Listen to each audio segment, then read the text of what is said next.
Welcome to another episode of By the Numbers. I'm Michelle Fleming. And I'm Renee Smith. And today we're going to continue our conversation about subitizing. Okay, but you need to remind us of what subitizing is. Subitizing is it was a new term for me. I was like, what do you mean by subitizing? In fact, I kept calling it subsidizing because I didn't know. But now a lot of research is out there. Subitizing is a new word for us educators as well, but it just means the ability to see number. Okay. Without counting number. Okay. So when we were looking at a die before, you would tell me that was 5. Right. You didn't actually have to count 1, 2, 3, 4, 5. Although I've seen little kids have to do that. Right.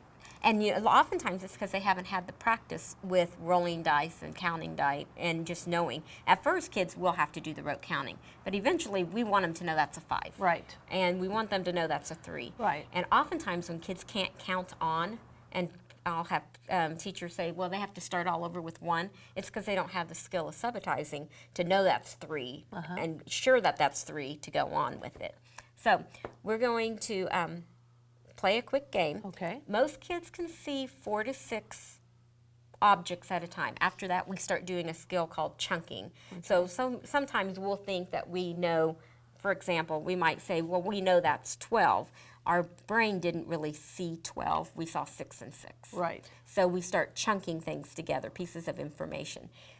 So double 6 dominoes work very nice for this game. Okay. Okay. And I would just use the regular black and white ones, not the ones that have all the colors, the color coded. Because then kids start, I think 5s are red and blues are 3s or something. So they start to associate the number with the color. Right. And so we really want them to be looking at the dots, not color. Okay. So, but this is called Domino War. Okay. So what do you know about when I say war? What are you thinking the game's going to be about? If I think about the card game War, I think I want to get the highest number. And if you get the highest number, what happens? I get your domino. Okay. Well, I would get your card if it was a card game. But okay. Oh, and you can play highest or you can play lowest. It just depends on how you want to make up the rules when you play. Okay. Okay. So this game is going to be a little different. If you notice about the dominoes, they have 2 sides. Right.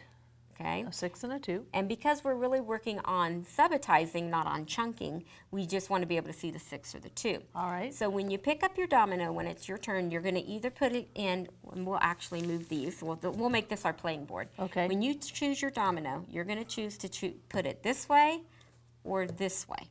Okay. But whoever has the highest number gets that domino.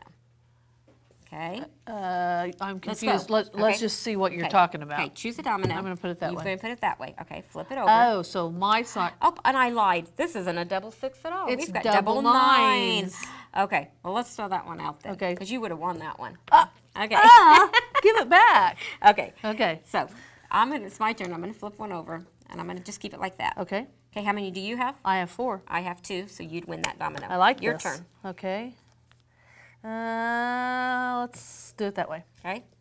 What do you have? Oh, darn it. I only have 4. And I have 9. But again, I'm seeing 9, but I'm probably seeing 6 and 3. Or 3 and 3. 3 and 3. Probably. Groups of 3. And it's amazing how they can show on the brain that different parts are using. Yeah, because I would have seen 3 rows of 3. 3 rows of 3. Multiplication. I'm doing multiplication already. Okay. Oh, I took it again. Oh, I like the way I took it that time. Yep, 5 and 4. Okay, my turn. I'm going to turn it that way. Oh, darn you. What is that number? I only have 2. What do you have? You have 1 less than the 9. So I must have 8. Okay. A missing dot. So again, you just go back and forth, but you're just using both sides of the domino. And again, for young kids, I would definitely throw the big ones out. Throw the big ones out. They need to be 6s and under. Yeah, use 6s and unders. So you could use your double 9s if you have them. You just have to. You would have to sort out for the smaller amounts.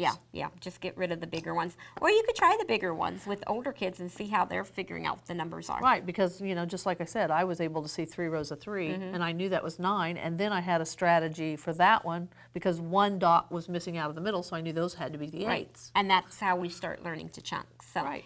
So anyhow, just another game you can play with your kids at home to help them with the skill of subitizing. Thank you for joining us in another episode of By the Numbers. You can find more episodes of By the Numbers on mykidstturn.com.